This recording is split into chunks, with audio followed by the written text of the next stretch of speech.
Hello, everyone. I hope you are not hungry and your focus are still here. So, yeah, thank you to organizers. Thank you to the ones who joined us online or offline.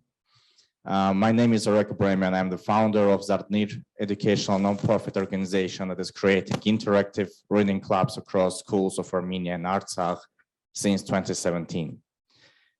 Before I switch to slides, I'd like to tell you a little bit about background. So when I was doing my master's in Berlin, you know, the April War started back in 2016, and I was in my comfortable bed and reading that there is a war going on. I saw that Armenians, especially in diaspora, you know, are sending money, buying something, and etc.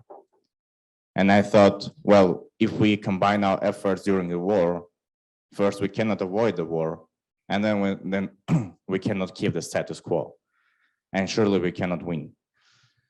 Because the war is like negotiations. You don't win negotiations during the negotiations, you win it before it started. So when I thought, what kind of long-term investment can I make in Armenia? Because I've never lived in Armenia. I've just repatriated in February 2021 to work here and to develop Zartnir. So the only thing I came to was education, because it's all about educated people who will be the ones who will create a better economy, a better country, a better government, and etc. After 20, 30, 40 years. And it all starts from schools. That's why we act in schools. I'll talk a little bit later why we do it through reading, through books. But now let's switch to slides. So I told you already that we're creating interactive reading clubs, which is very important to create equal educational opportunities across all the schools. Why it's important? Because I'll switch to our results a little bit later, but why we do that? Why anyone here, and especially and us, are doing this? Because here's a laser, it told me, and they were right. So, because in Armenia, the poverty rate is 42.5% in 2020. I just would like to ask you to pronounce this loud and clear in your thoughts, at least. 100 and 250,000 people are not poor, they live below the poverty rate. And 70% of them, almost 900,000 people, which is a little bit less than population of Yerevan, live outside of Yerevan. So, and in this situation, it is scientifically proven that families with unequal socioeconomic situation, so the ones who are rich will become richer, and the ones who are poor will become poorer. And if this continues, we'll have 42% who cannot afford them any education. And what is, well, Speaking of which, yes. Yes, and there are another two numbers that I'd like to provide you before we switch to another slides. 35% of students, of school students at late primary school, like fourth grade, are not able to read and understand the text, which is age appropriate by age 10. And it is World Bank data. So 35% of school students are not just like they get poor education, they're unable to read and understand. And the second one, I just read this news just several days ago. Almost half of school students who have finished school and applied to the universities didn't pass the exam of Armenian language. Almost half of population. So the question that we were asking ourselves, even before we went, we went to funding and etc., we were asking ourselves, is what we're doing, because all of us were professionals in our areas.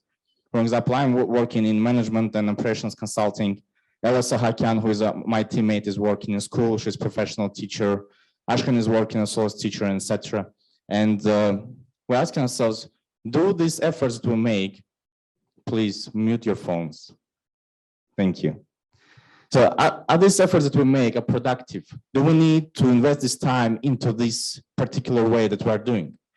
And we have done several researches to ask ourselves first, is everything hopeless?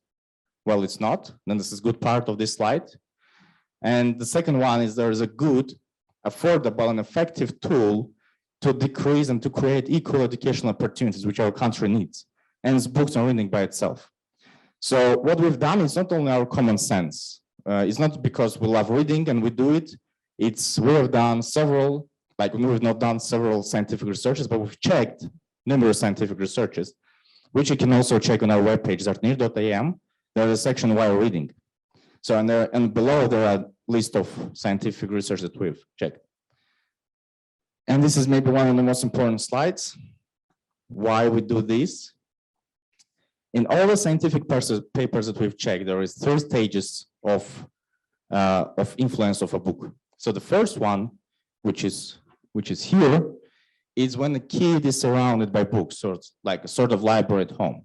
In this case, despite the socioeconomic differences, again, which is very important, they receive an impulse for further development.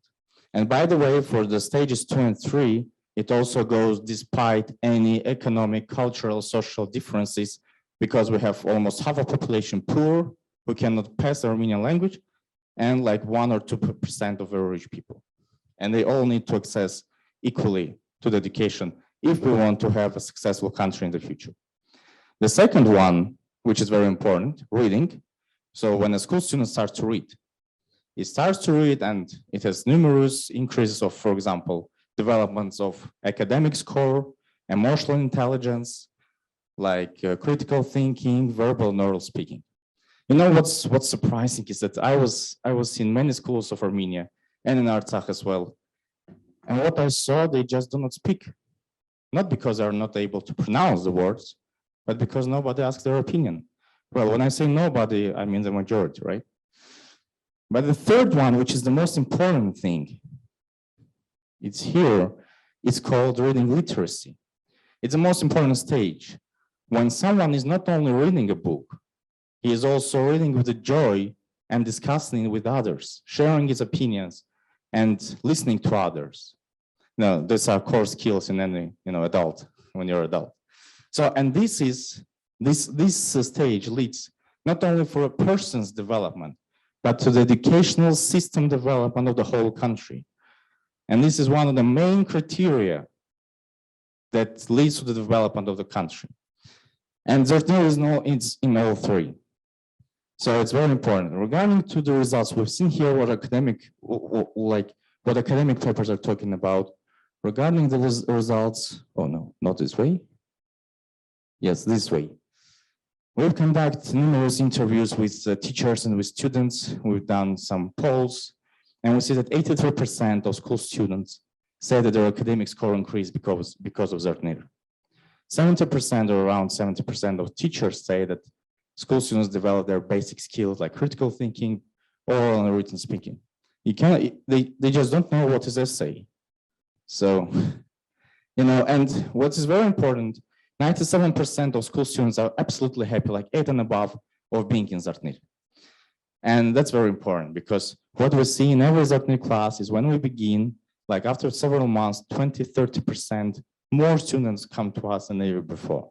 Because we create an environment which is like, it's such a big change in the environment, the cultural environment, that they say, okay, here people discuss, here people share thoughts.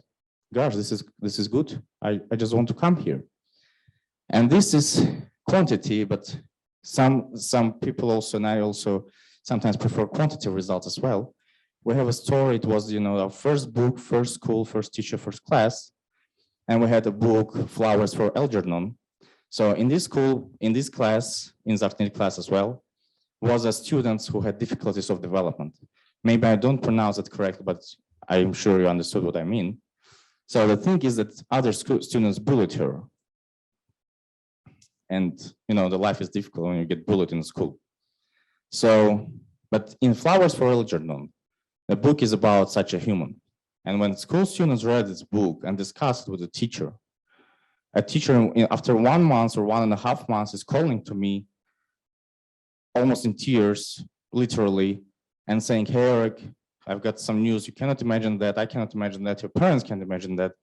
But the school students have changed 100 degrees attitude to her. And at that time, I felt like, okay, if we even close the program after 1.5 months, we still succeed. But there are certainly more stories like that we need to fix. and to impact on academic progress. So if we go in details, what is our operational model? We purchase books in Armenian language in Armenia from Armenian publishers. When I say we purchase books, I mean we purchase one of the best books that are appropriate to read at their age. We agree with teachers on weekly classes. And most of our teachers are from Teach for Armenia, as far as I know, they're on the left flank here. Yeah, right. So, and we also deal with not only Teach for Armenia teachers. So they receive books. For example, School 1 receives a book Flowers for Algernon, and School 2 receives books Kill a Mockingbird, which is also in our program. And they read it, for example, 6 weeks. And after each class, they discuss it. And after they finish reading, for example, 4 to 4 weeks, they finished, they write essays and debates. And all the classes are made in an interactive way, and the methodology is provided by Zartnir team, because Zartnir team is like 30 volunteers, 10 of which are in educational program.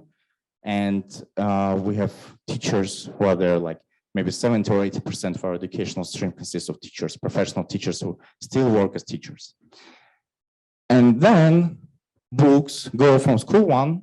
So we purchase, for example, 30 books to School 1, 30 to School 2. From School 1 go to School 2, and from School 2 go to School 1. So we use the principle of shared economy. That's why, for example, our yearly budget was $1,500 so per year, because we use shared economy. We don't have fixed assets. We don't create infrastructure. We use infrastructure because it's all we need is just a class. Maybe not as fancy as this room, but at least we need a class and a teacher. And if we go forward a little bit about our storyline, how we developed. Back in 2017, so I started thinking about what to do in education starting from 2016. We had 2 schools in September 2017. Then about some milestones, I will not go through all of them. In April 21, when we were not yet a non-profit officially registered in Armenia, AmeriBank's employees have denied us $500,000, which was our yearly budget, which allowed us to invest in registration of NGO in Armenia here. And then we had our first paid employee, and now we're going to switch to full-time employee model, because this is a success story. Like, you need to go there if you're an NGO. So now we have 37 schools. More or less here, that's it. Yeah, 37 schools, 450 students. We also conduct excursions and lectures with interesting professionals, but I believe I've barely 2 minutes. So let me switch to our partners. You know, Divine and partners, maybe all of you are in Invino, Tapastan, the club. So there you can see our flyers of Zartnir. So we purchase book from Antares, Edit Print, and also Zangag, and we transport them within high post to every school that we have in our program. So the last and probably one of the also most important slides. So there was one most important slide. So this is one of the most important slides.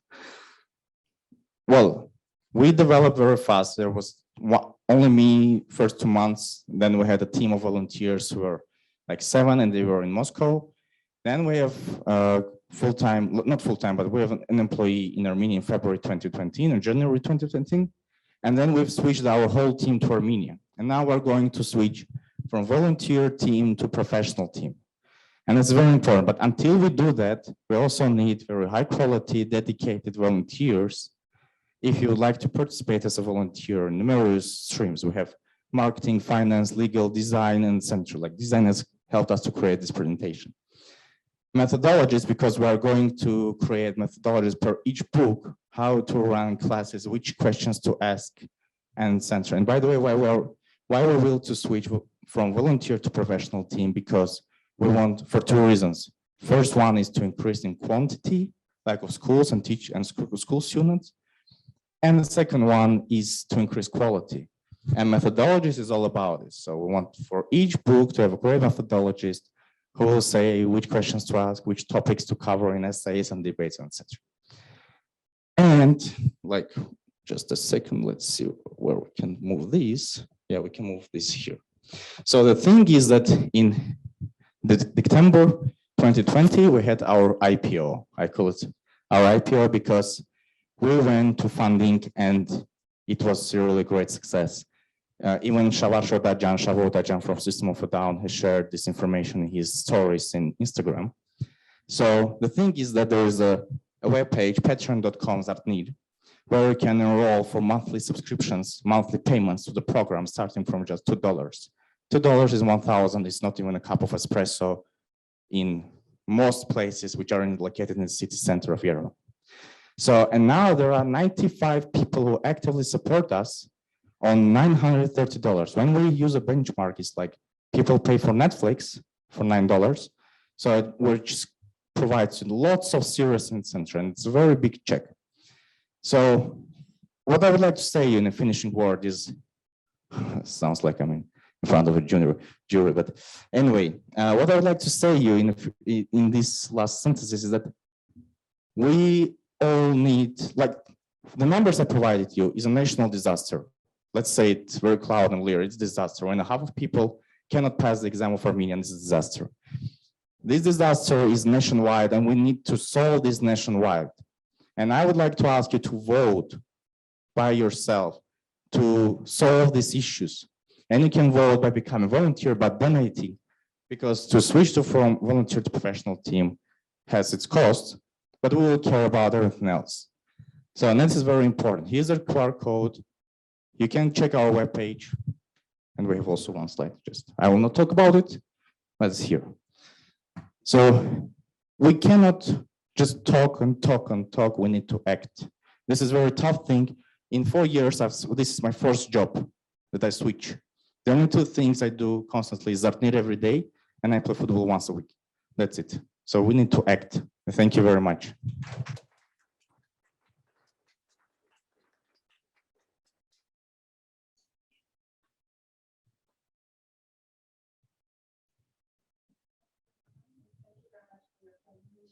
Thank you.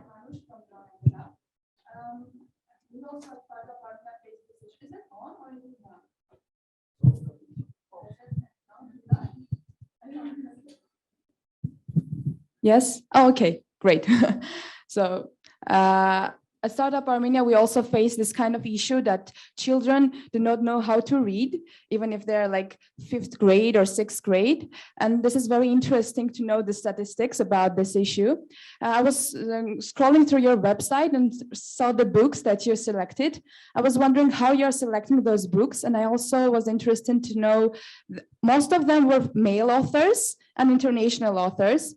And I would like to know if you are going to have female authors included and also some maybe Armenian traditional or even now like modern literature there. Thank you very much. Thank you. Just the first question was how we choose the books, right? This is one of the most popular questions. I want to answer it shortly. We have Armenian publishers, like we have this much of books in the world and this much of books translated to Armenian. So this we need to understand. So the next thing is that we have Armenian publishers, we have teachers who do the program, and we have the teachers who did the program. And we would like to choose, we collect opinions from all of them, but now we are going to make like level up, and we are going to create a commission that will say that you need to fix these books to your program, and probably some of the books will go out and some come in, but basically for almost 4 years we are doing like that. And regarding female, well, there is Harper Lee, who is female. We also purchased Harry Potter, who is also female, and we have female teachers. Yeah, I can't tell you what's the correlation, why is that, but maybe we'll think about it. So, and about Armenian, well, I believe they can learn Armenian authors in the school and it's well enough for them. So we need, what we'd like to do is just to open their eyes into the international literature. Thank you very much. Thank you very much for your program. I'm your biggest fan, really. You're doing amazing and I'm fascinated with you guys. Thank you. You know, I'll be considering donating a jar of cappuccino, not a cup. So my question is, this learning mission does extracurricular studies which are open. And I would be very thrilled to see your discussions also in open media. I would be willing to do this as my extracurricular program, like your analysis, your studies, so kind of make it a public domain. And I'll try to find a mechanism to funnel my students, our students, to this program, like reading as part of our holistic education. So I see a lot of, so we'll talk about it on offline, but in general, the question is if you can make create an open classes and make it a public domain, your discussion. So people kind of gain interest and become more reading, encourage reading among other people too. So that's my question. Yeah, thank you very much. Well, we are ready to participate in that for sure. We need to solve issues commonly and we need to act commonly. Regarding the open discussions, I believe we cannot do that for the following reasons. We have very strong legal department who prohibits people for contacting with school students without many paperwork. So yes, we are very much focused on protection of kids. Like, for example, none of the Zartnir team members can add the school students in Facebook or contact directly if he or she is not 16. And that's very important. So, but probably we can make several pilots for that. And this is discussable to enroll this operational model and then to see if it works. So we can choose a topic, for example, and then to see how it works. So yeah, I see that the microphone should be taken from me, so I'm providing it. Thank you very much.